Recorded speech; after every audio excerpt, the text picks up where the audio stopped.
This is Ed Asner, and you're listening to TV Confidential. Ed Robertson welcoming you to TV Confidential, radio talk show about television that will welcome back our friend Dawn Wells in our second hour. Dawn Wells, the actress known around the world as Mary Ann Summers on Gilligan's Island. The Hollywood Museum will be honoring Dawn Wells later this month with a new lobby exhibit that will also commemorate the 55th anniversary of the premiere of Gilligan's Island. We'll tell you more about that when Dawn Wells joins us in our second hour. We'll be able to stay tuned for that. Joining us later on this hour will be Michael Irby. Michael is one of the busiest actors on TV today. You can see him right now on FX's Mayans MC and HBO's Barry. Michael Irby will join us later on in this hour. We'll be able to stay tuned for that as well. In the meantime, I am sure by now that all of you have heard about the passing of Valerie Harper. Valerie Harper, the Emmy Award-winning actress known to all of us as Rhoda Morgenstern on The Mary Tyler Moore Show and her own series, Rhoda. Valerie Harper passed away on Friday, August 30th, 1 week after her 80th birthday. Prior to her death, Tony Figueroa, Donna Allen, and I recorded a segment via Skype for This Week in TV History to mark the occasion of Harper's 80th birthday. That segment is intended as a celebration of Harper's life and career, and we will play that for you right now. August 22nd, 1939, Valerie Catherine Harper is born. And of course, she is best known as Rhoda. I can say Rhoda Morgenstern, but if I say Rhoda, nobody's going to go, who? So, definitely remembered best as Rhoda. On the Mary Tyler Moore Show and her own spin-off, Rhoda, but also she played Valerie Hogan on a sitcom called Valerie, which goes back to our Carol O'Connor story. In that she did a walkout over a contract dispute. She felt the network breached its contract, and being a New Yorker, born and raised and through, she was not afraid to stand her ground and stand up for her principles.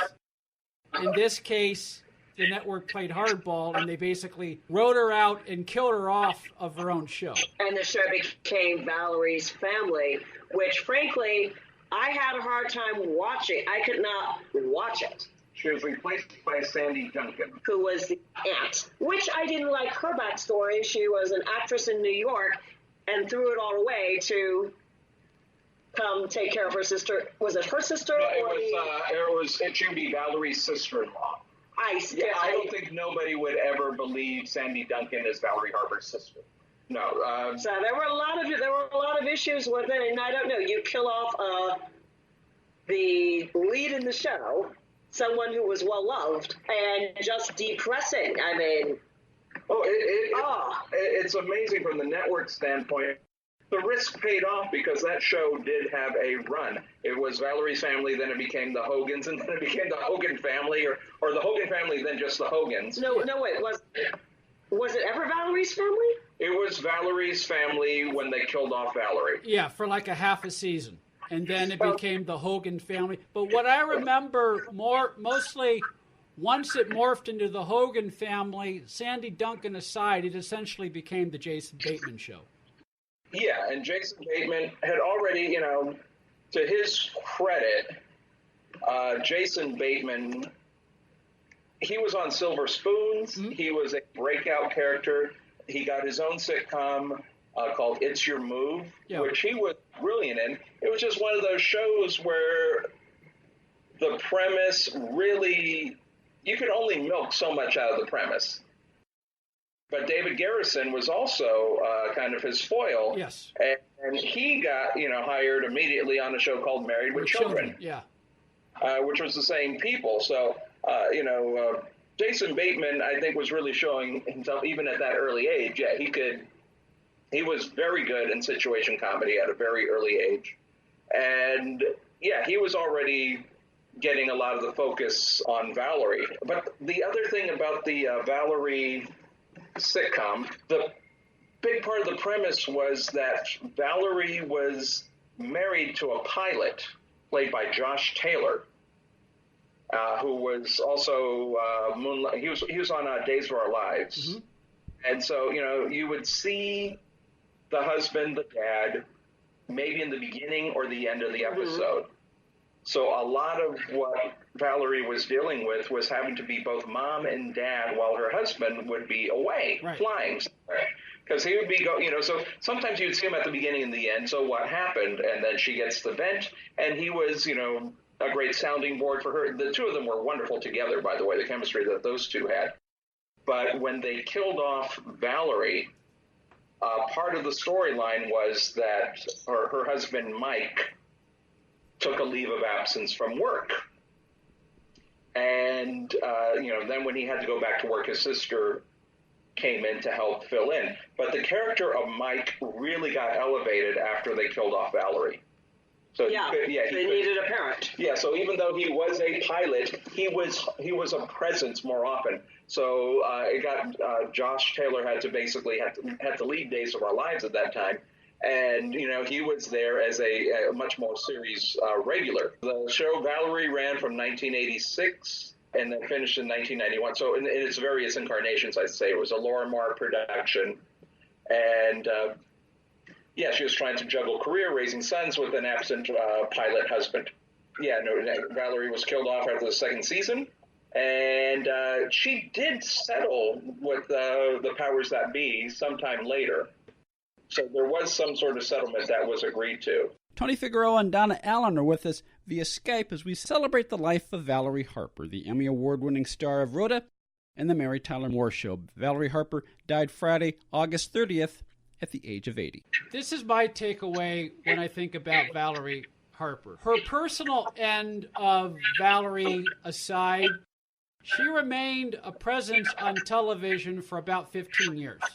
When you think of the beginning of the Mary Tyler Moore Show in 1970 to the end of her time on Valerie, 86, 87, that's like 15, 16 years, and she was still doing Movie of the Weeks during that 5-year period between the end of Rhoda and Valerie's family. So she was pretty much on network television nonstop for 15 years. Not too many people can say that. The other thing is a lot of times you have a breakout supporting character on a popular show and the powers that be think, let's put her in her own show, not realizing that sometimes supporting players work as supporting players and not as leads. Valerie Harper proved that she was a good supporting player and she was a good lead. She was a good lead. I remember the pilot episode of Rhoda, and, everything happened so fast in that pilot episode now looking back. She's supposed to, the premise was she's supposed to visit her sister Brenda. Mm-hmm. And then she meets this guy named Joe and falls for Joe, and Joe asks her to stay. And she decides to stay in New York and not go back to Minneapolis. And then, before you know it, she's engaged to Joe and they're getting married. And, everything happened really, really quickly. And I think they regretted that the course of events was not the best idea to get Rhoda back to New York, married off. And then they realized, okay, we made a mistake marrying her off, and then she and Joe eventually separate and get divorced. For somehow, the show still managed to survive with all the little, let's say, pratfalls that they went across. Yeah. She was also with a great ensemble between Julie Kavner and Nancy Walker and Harold Gould. David Groh, who was Joe, who was, I think, a wonderful counterpart to Rhoda. They just kind of forced them to get married so quickly. And I'm wondering, the origin of what was the rush? Could they not have a normal romantic relationship? Ratings? Ratings. Yes, but how long was the show on the air before Rhoda got married? Half a year. Yeah. And the show... on TV, that's about right, though. Yeah. She was still, for, at least that first season, really closely connected to Mary, too. Because you would see episodes of both shows where they would call each other. There was an episode where Mary, of the Mary Tyler Moore Show, where Mary would decide to call Rhoda. She was dating a guy also named Joe. And so she calls up New York to talk to Rhoda because it's the only person she could talk to about, whether to go further on with this relationship. And it's a kind of like a split screen with Valerie Harper and David Groh, and they're trying to sleep. And of course, Joe is getting confused because Valerie keeps using the word Joe, referring to Mary's new boyfriend. And so it was a cool gag. But I remember watching Valerie when Joe proposed to... watching Rhoda, Joe proposed to Rhoda. She immediately calls Mary, and the next shot is Tyler Moore's house in Minneapolis. And when Mary was still sleeping in the living room on the sofa bed, and then she calls Mary to say that I'm getting married, and then Mary is jumping on the bed. It's kind of a freeze frame, and you see all the credits, and so it picks up, and then the next thing there's an episode of the Mary Tyler Moore Show, and I forgot what the storyline was, but the running through line was, okay, you're going to drive me to the airport, right, so I can get to Rhoda's wedding. And Lou didn't want to buy a gift. He wanted Mary to buy the gift, so Mary winds up buying all the wedding gifts for everybody at the TV station for Rhoda because nobody knew what to buy her. And then the episode ends when they're leaving work, and they're going to drive... Murray and Lou is going to drive Mary to the airport so she could go to the wedding, which was, I think, on a Saturday night. The wedding episode was a Monday night. Mm-hmm. And then they're at the airport. The flight's delayed. Finally, the plane lands. Rhoda's there to greet Mary. And then right behind Mary is a really drunk Lou and Murray, wearing the same thing that they wore. Said, yeah, because the flight kept getting delayed, so they kept ordering more drinks. And then they said, once in a while, you got to do something really stupid. And this was the occasion, so they were so drunk, they bought tickets for the plane. And then just when you think, okay, this is funny enough, and they said, oh, yeah, one other thing, and then Phyllis comes off the plane. Yeah. And she said, well, I'm surprised to see you. Why? Is that because I wasn't invited? And you have to see the full episode. And the syndication package, so much gets cut out. But if you're able to find the full episode on YouTube or something, there's a whole gag at baggage claim. And then once you get all of that settled in, they're all having Lou and Murray and Joe and Rhoda's father, played by Harold Gould Martin, was his character. They're all having drinks and cigars at the dining room table, and all the women are in another part of Nancy Walker's apartment. And then the doorbell rings. Nancy Walker goes to the door, and it's Georgette. Mm-hmm. And what gets cut a lot, so you may not have ever seen this bit, Georgette is saying hello to Mrs. Morgenstern, and she can't hear her. Mrs. She's like, trying to get the wax out of her ears. I said, I'm sorry, dear, what were you saying? And she would explain that she actually decided to drive from Minneapolis for the wedding, and she's so happy to be in New York. And Ida Morgenstern cannot hear the frequency that Georgette speaks in. And it was just a funny gag because I guess we weren't all so used to hearing Georgia Engle's voice, and now you introduce her to a new character who just can't hear anything that she's saying. And then you have the whole comedy of errors where Phyllis forgets to take Rhoda to her wedding. And it's really one of the few times, except for in the opening credits, where you see exterior scenes of New York. Of New York. She had to get to the Bronx for the wedding, and she's on a subway. And Valerie Harper running through New York in the wedding dress, going down into the subway. She throws a cardigan over her wedding dress, which was hysterical. Yeah. I mean, so you have so much. And then while they're at all these people packed in the Morgenstern's apartment, band and everything, and basically the ensemble of 2 sitcoms crammed into this apartment. And Phyllis shows up, and they go, where's Rhoda? Oh, no, I forgot Rhoda.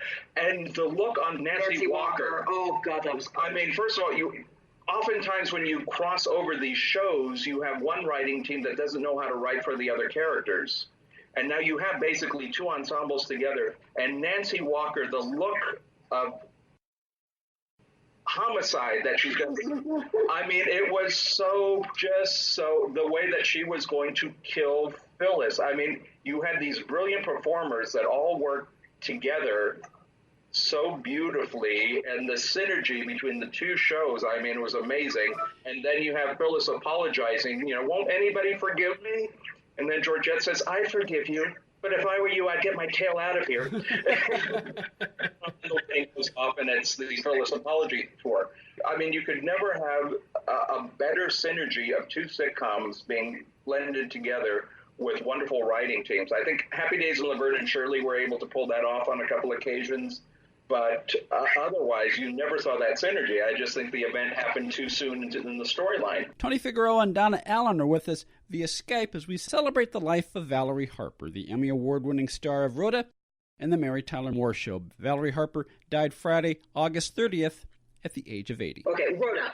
Rhoda moves to New York. Yeah. A year later, she gets married. She and Joe are married. How soon into the show did they divorce, and how much longer did the show last? I believe the entire second season they were happily married. So they were happily married for a year and a half, a season and a half, and then at some point between the start of the second season and the start of the third season, CBS and or MTM Enterprises realized, okay, maybe we shouldn't have married her. And so that's when the decision was made to break them up, and the separation and divorce, as I recalled, was played out over a series of shows at the start of the third season, and by the end of the third season, Rhoda was divorced and back on her own, and the show played for another 2 full seasons after that, but I believe in both the fourth and the fifth years, the formats were slightly different, or Rhoda had different jobs. Kind of interesting that one of the original concepts for the Mary Tyler Moore Show, that she was a divorcee moving to the big city, and a few years later, not only do you have a divorced woman, you see her go through the divorce. Yeah, I think the country had grown. The country had grown. It was okay to portray a character going through a divorce, A, and B, it was okay to see a character going through a divorce that was not played by Mary Tyler Moore, because, as we've talked about before, there was a perception on the network level that if you had Mary Richards be a divorced woman, people would automatically think of her as Laura Petrie, and they didn't want Laura Petrie divorcing Dick Van Dyke. And also, I think Mary Tyler Moore just was that institution that, Mary Richards, Mary Tyler Moore, people would not distinguish that. Because also, going back to the wedding episode, there's an intercom that they have in the Morgenstern's apartment, but it's not a speaker like in Brenda's apartment where you could talk to Carlton. Yeah. It was just a little earpiece you put to your ear, and then you spoke into a microphone, so it wasn't, broadcast. And, Mary has a little speaker to her ear, and you only hear Mary's side of the conversation. And he said, "What do you want me to tell Phyllis?" And then there's a pause. And he said, "Oh, Rhoda, I'm from a small town. I can't say that." It was Brenda that shows up. "I can. I'm from the Bronx." So even, Mary, couldn't even convey a message that was profanity-laced. It was like she had to say, "No, I can't get away with saying that." Again, you had these shows that came, and they were wonderful when they were there. We missed them. When Mary Tyler Moore died, I think I watched a whole bunch of these milestone episodes, everything. I watched the wedding, Rhoda's wedding, watched Chuckle the Clown's funeral, and a few others that just kind of stand out that stay with you. But to look at the ensemble that Valerie Harper was with. Also, Valerie Harper she ran for the president of Screen Actors Guild. She lost to Melissa Gilbert. And I remember that campaign because it was Rhoda versus Half Pint. And she did have a lot of support.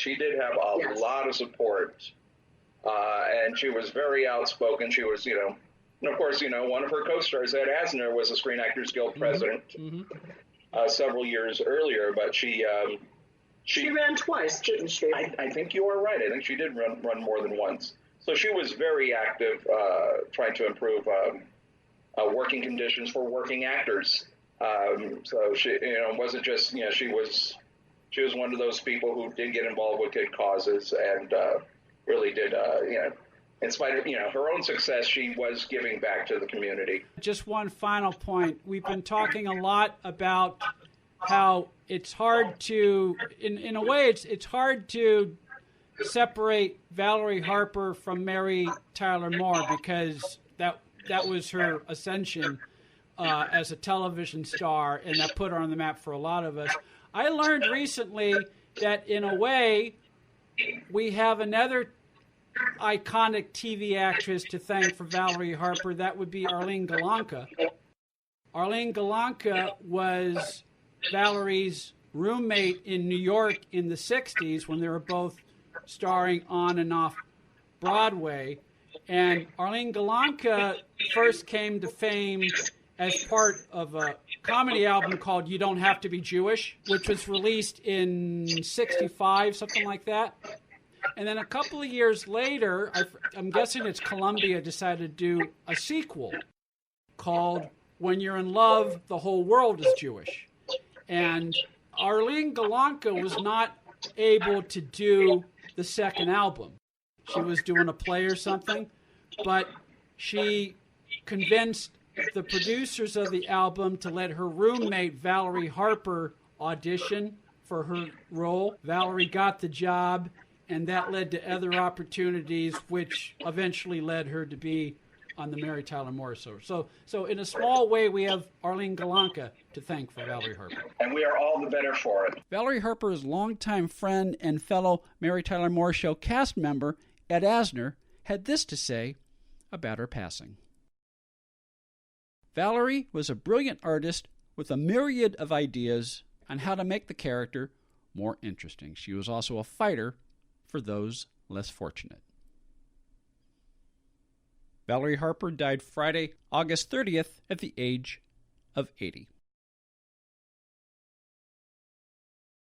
We'll take a quick time out, then Michael Irby will join us next on TV Confidential. Attention sports fans, now you can watch every football game you want all season long without leaving your home with Dish for about $50 a month. Compared to your cable bill, you can save almost $600 a year. Call right now and sign up for Dish and watch every football game you want. With Dish, there are no boxes to pay, plus get free installation as soon as tomorrow if you call now. And with Dish Anywhere, you can watch your favorite sports and channels on your smartphone, tablet, or laptop. Be one of the first 100 orders right now and get a free voice remote. Don't miss a single football game all year long and save a ton of money. Get a free voice remote and free installation as soon as tomorrow. But you gotta call All American Dish right now. 800-296-1251. 800-296-1251. 800-296-1251. That's 800-296-1251. Become an advertiser or underwriter of TV Confidential and let our brand help promote your brand. To find out more, go to televisionconfidential.com/advertise. Story Salon is Los Angeles' longest-running storytelling venue. We have live shows every Wednesday in Studio City, as well as solo shows, podcasts, CDs, and several books. Los Angeles Daily News calls Story Salon Gemstones of Narrative, something new, funny, astonishing. Sunset Magazine says, tales tall, tragic, and tantalizing. All of this makes Story Salon one of the most eclectic entertainment experiences available. You can learn more about us by going to our Facebook page or by visiting our website at www.storysalon.com. Accredited by Guinness World Records, welcome to Archival Television Audio Incorporated, a peerless TV soundtrack archive preserving the audio from television's first 3 decades, the 1950s, 60s, and 70s, the golden and silver age of television. For more information, go to atvaudio.com. Ed Robertson, along with her friend Donna Allen Figueroa, who I understand has a new book out. Yes, it's entitled Fall Again Beginnings. It's the first part of a 4-part contemporary romantic series set against the background of working actors. Something that you know a thing or two Well, about. you write what you know, and I have been working in the business for several years. It is not necessarily autobiographical, but it's based on... Sure, many of the experiences that the actors in my book have, many have happened to me, many have happened to friends of mine. It's not, if you're looking for Valley of the Dolls, it's not, it's grounded in reality. It is grounded in reality, and it's the first in a series. Yes. Called the Fall Again series. Fall Again. Which is available as a paperback as well as an ebook and in Kindle at fallagainseries.com.